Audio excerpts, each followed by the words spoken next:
It's time for The Verdict. The Verdict is a lively discussion of current events and legal issues pertinent to Oklahomans. The Verdict is hosted by Kent Meyers. It's time for The Verdict.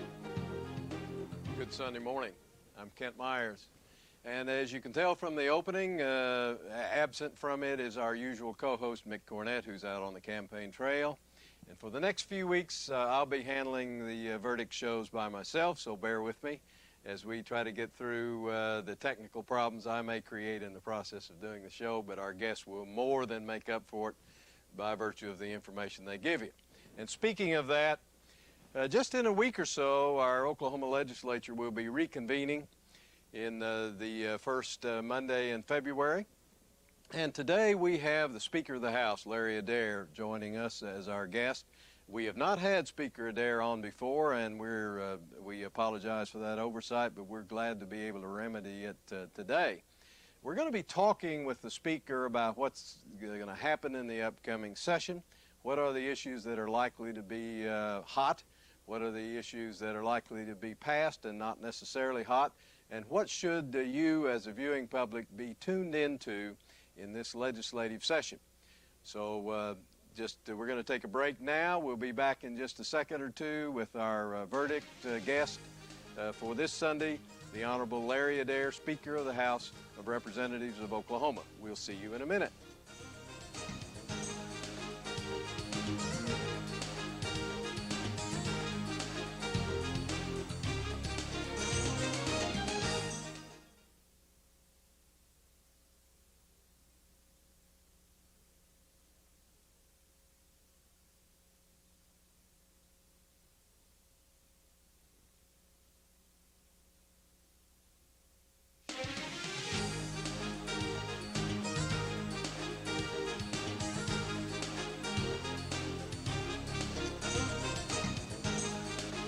Welcome back to The Verdict. I'm Kent Meyers, and today we are honored to have the Honorable Larry Adair, the Speaker of the House of Representatives of the state of Oklahoma. Speaker Adair was born in Prairie Grove, Arkansas, but has lived most of his life and graduated from Stillwell High School. He lived most of his life in Stillwell, still lives there today. He was educated at Northeastern Oklahoma State University, both his bachelor's degree and his master's degree in education. The Speaker's been a school teacher, an administrator, a principal, and actively involved in education throughout his life. He's a member of the Cherokee Nation. He's a Vietnam vet. He's been in the House for 21 years, and he's been the Speaker for the last 3 years. He's entering his fourth term as Speaker as the House reconvenes here in a couple of weeks, but this is his first visit to the Verdict. And Mr. Speaker, we are really pleased to have you. Kent, thank you very much. I'm pleased to be here. Well, we should have had you on many times before, and I apologize for that, but we're glad that we could capture you today. As the session gets ready to reconvene, tell me what you think are the major challenges that are going to be facing the House of Representatives this session. The budget is always an issue that requires a lot of our time. This year we will spend about $5.1 billion. This is about $5 million less than we had to spend last year. We'll be working on health care issues. Health care is an issue that is important not only to Oklahoma but all across the country. Jobs and the economy, and of course education will be taking a lot of our time talking about issues that would help promote education in Oklahoma. Let me take us back to the budget just a minute. I see reports from time to time in the newspapers indicating that tax collections are doing better than what we had anticipated, but I also see information that leads me to believe that maybe we'll have less money to appropriate this year. $5 million less than last year. Why is that? Well, the Equalization Board meets periodically. They've already met recently. They will make their final certification in early part of February. When the certification is made, then the legislature has the amount of money that we will be given the opportunity to appropriate. But due to the economy, we have less money this year than we did last year. Well, we took some pretty big hits last year. We took some big hits and last I guess year. they're going to be bigger this year. We anticipate that we'll have to have some additional cuts some cost-saving measures, probably not any different than last year. We always have a lot of discussions every session about the amount of money we have to spend, but this year we'll spend a lot of time talking about the budget and setting priorities of where the money would need to be spent. Now, you also mentioned health care. What specifically do you have in mind that you think the House of Representatives is likely to consider in health care? We've had 2 trauma centers previously in Oklahoma, one in Tulsa, one in Oklahoma City. We're now down to 1 trauma center in Oklahoma City area.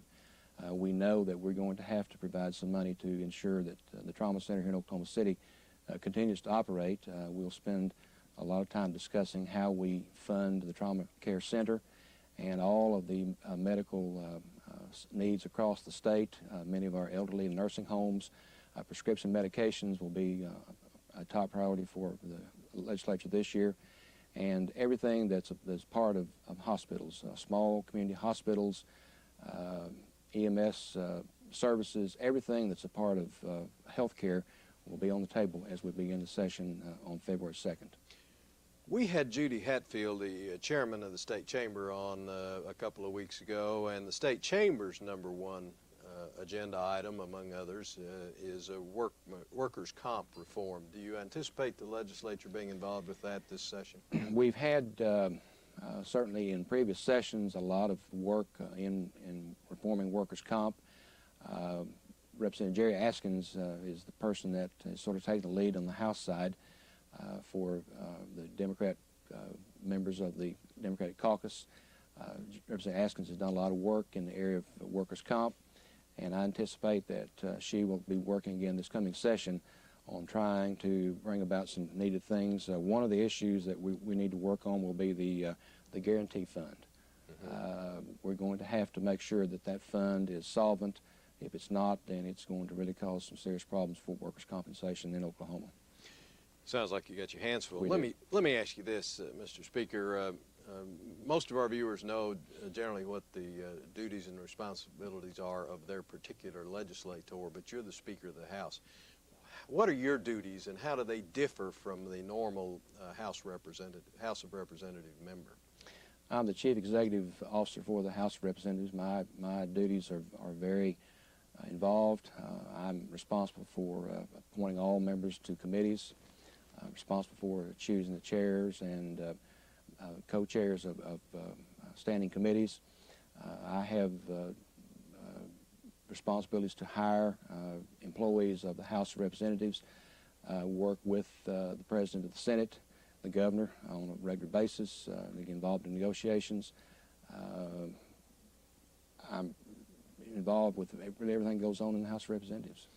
Sounds like a lot to do. It is. Let's pull up a graphic. I want to show a graphic to our viewers that we've put together about the relative makeup of the House of Representatives over a period of time between Democrats and Republicans. In 1995-96 time period, there were 65 Democrats and 36 Republicans, and over the years that gap has narrowed to, as it is for this session, and our chart's slightly in error there.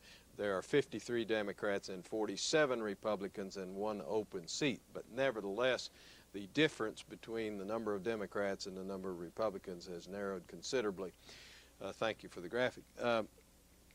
As Speaker of the House, with that kind of close membership between Democrats and Republicans, what kind of extra challenges does that give to you as Speaker to bring about a decision-making process? During my tenure as Speaker, I've had to be more inclusive, having to try to bridge across the gap of trying to make issues as bipartisan as possible. During my tenure as Speaker, I've appointed a record number of minority members to vice chairmanships of committees, standing committees. I have a chairman of the Retirement Laws Committee, Representative Larry Ferguson, who is a Republican.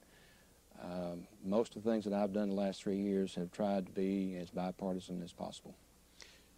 Well, let's take a break. We'll come back in just a few minutes, and I wanted to discuss when we get back term limits and what effect it will have. You're watching The Verdict We've got the Speaker of the House, Larry Adair, as our guest, and we'll be back in just a few minutes.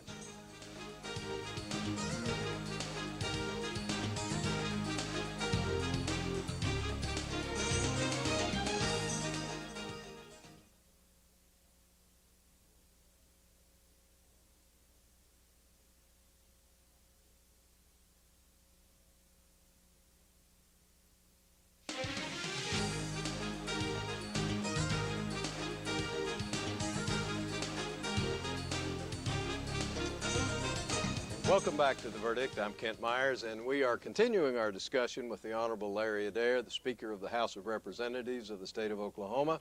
Mr. Speaker, we know about the concept of term limits, and many of our viewers have a generally positive view of the idea of term limits, but I'm not sure that all of us have a full understanding of just what kind of impact it may have on the legislative process itself, with so many of the experienced personnel not coming back and new faces arriving. As Speaker and dealing with the term limits as you have to, what do you anticipate the effect being on the legislative process? I think you're going to see some drastic changes from the present way we do business. I'll give you an example. I live 7 miles west of the Arkansas state line, and I'm very familiar with what's happened in Arkansas the last 6 years with term limits. They've completely turned over all members of the Arkansas legislature. You now have people with no experience that are thrust into major decision-making situations. Someone newly elected that may be expected to write a budget, someone newly elected that may be asked to chair a committee like education that has no institutional knowledge or background information. And I think that you'll see the similar kinds of things in Oklahoma with term limits coming. We're going to lose 28 members in the House who will not be able to run for re-election next year, Democrats and Republicans. And these are very dedicated men and women of both political parties that we'll be losing. A lot of experience that'll not be around for the 2005 session. Let me ask you, does this necessarily then, when that happens, does that necessarily bring about a greater reliance on the long-term state employees that are involved in the agencies? Some people would certainly state or agree that they think that agency directors will have probably more input than they presently do. Our jobs as legislators are to make decisions, and we rely upon information that's presented to us from the different agency heads and people that are in charge. But the ultimate final decision rests with the legislature. And so I think that we're going to have probably situations that we may be relying more upon what we're being told by the agency heads to make decisions. Changing the subject just a minute, you've been 2 years as Speaker with Governor Keating, and you're starting your second year as Speaker with Governor Henry. The first, of course, being a Republican and you're a Democrat, the second governor of the same Democratic Party as yours. Do you see that as a difference in your working relationship with the office of the governor? Ken, I've worked with Democrats and Republicans over the 21 years I've served, but I would say that working with Governor Henry has been very conciliatory. He's really tried to reach out to members of both political parties in the legislature. He's tried to be inclusive. Many of the decisions that the governor makes, he tries to certainly involve the leaders of both houses and political party affiliations before these decisions are made. We've had the President Pro Tem, Cal Hobson, on a number of times, and he seems like a fine gentleman. How do you find working with Senator Hobson? I've known Senator Hobson for 21 plus years. When I came to the legislature in 1983, he was a member of the House of Representatives. We've been friends since 1983. Senator Hobson is a very dedicated public service servant. He's very intelligent, has the ability to make decisions, and I have really enjoyed working with Senator Hobson as the leader of the state Senate. Let's change directions just a minute. We know that in November of this year, the lottery is coming up for a vote of the people, November 2004. Do you think the lottery is an important issue to the state, and if so, why, and do you think it's likely to pass? A lot of people in Oklahoma think that they all have the right to vote on the lottery. We've done a lot of polling and had a lot of input from constituents all across the state. People were very clear in their expression of their opinion. They want a chance to vote on the lottery. Whether it passes or not remains to be seen. I personally think it will pass, but it'll be on the ballot in November 2004. The effect that the lottery may have upon Oklahoma, again, that remains to be seen. A number of states around Oklahoma that surround Oklahoma do have the lottery. They are deriving revenues that can help with funding programs in their states, and Oklahoma will join the ranks of those states if people approve it on November 4th. The newspaper is always full, almost every week, of articles about how the state government is in negotiations and dealing with the Indian tribes in Oklahoma. You have a unique position. You're a member of the Cherokee Nation, and you're also in a very powerful position in Oklahoma state government. Does that make any difficult choices for you? None whatsoever. I'm very proud of my Native American heritage. My forebears were mixed blood Cherokees that came to Oklahoma Indian Territory in 1839 with removal. But I've always been very proud of the fact that I'm a Cherokee. And I have a lot of friends that are Native Americans, not only Cherokees, but many of the tribal leaders and members of tribes all across Oklahoma. I've always been able to work with tribal entities, leaders of tribal governments. My role as speaker has not changed. I look at issues that come up and try to make decisions based on what I think is best for the state of Oklahoma, not necessarily due to some influence that I may be getting from some tribal representative. Real briefly, what do you think, what do you expect to be the major accomplishments of the legislature in this session? We need to write a balanced budget to appropriate money for needed services in the state of Oklahoma. We need to make sure that education is going to get a fair share of those state appropriated dollars. We need to address the issue of health care. There are lots of people across this state that are in dire need. We have several thousands of people who have no insurance, but yet they still have some very serious medical needs that need to be addressed. I think we also need to make sure that we're providing an atmosphere to keep jobs in Oklahoma, to bring new industries into our state. We need to not only be working to try to bring industries in Oklahoma, but we also need to take care of those jobs and those industries that are currently residing in Oklahoma. I'd like for us to be considered to be more friendly toward business and industry. I think that if we can do these things, and that we'll have a very successful session.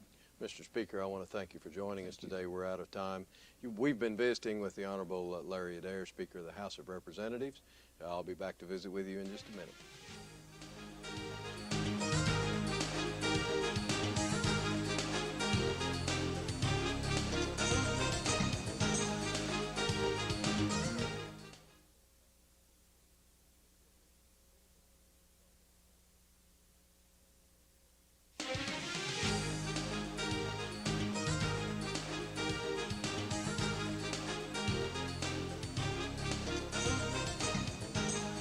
Welcome back to The Verdict. I'm Kent Meyers, and this is our final segment of this week's show.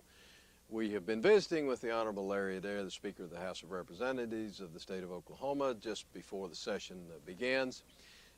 Speaker Adair, obviously by being voted as Speaker, is held in high esteem by his colleagues and is deemed to be, by many who know, one of the best builders of consensus that we have out at the State House.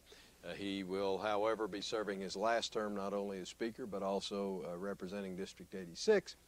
And along with others, he will be, as we're calling it, term limited out. I guess that's a new verb we've created because of term limits. It will be interesting to observe what kind of effect the influx of new faces has on the legislative process. Many will say, thank goodness, that's what we should have done a long time ago. Others will say we're losing our institutional memory. It's going to be hard to rebuild that.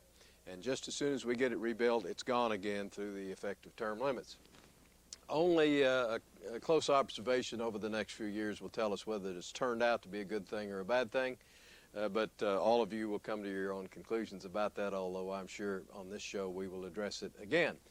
Speaking of this show, next week we are very pleased to have as our guest Mary Malone, the publisher of the Journal-Record newspaper that publishes statewide. She will come talk to us about the problems she faces on a daily basis, keeping the news out fresh and in proper form, as well as competition with other newspapers here and other media in this state.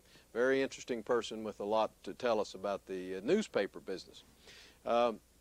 Just on a personal note, let me tell you that we here at The Verdict, the staff, the camera, men, the people in the control room, all wish their Heritage Hall, Lady Chargers, staff, and players good luck.